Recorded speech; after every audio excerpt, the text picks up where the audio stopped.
أعوذ بالله من الشيطان الرجيم. بسم الله الرحمن الرحيم. وما أرسلنا في قرية من نبي إلا أخذنا أهلها بالبأساء والضراء لعلهم يضرعون. ثم بدلنا مكان السيئة الحسنة حتى عفوا وقالوا قد مس آباءنا الضراء والسراء فأخذناهم بغتة وهم لا يشعرون. ولو أن أهل القرى آمنوا واتقوا لفتحنا عليهم بركات من السماء والأرض ولكن كذبوا فأخذناهم بما كانوا يكسبون.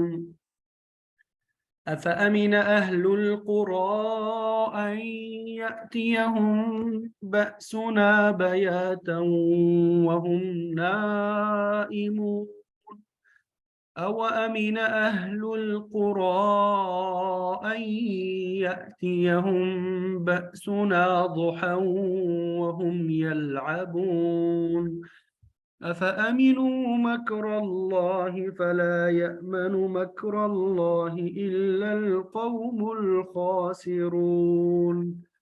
أولم يهد للذين يرثون الأرض من بعد أهلها أن لو نشاء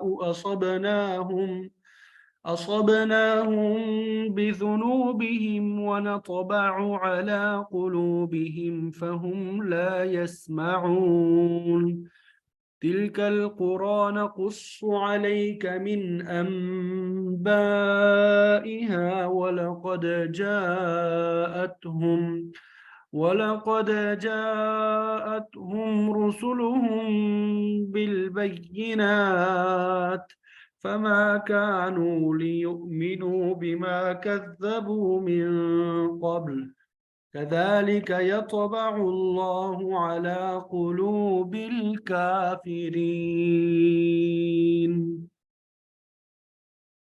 وما وجدنا لأكثرهم من عهد وإن وجدنا أكثرهم لفاسقين. صدق الله العظيم.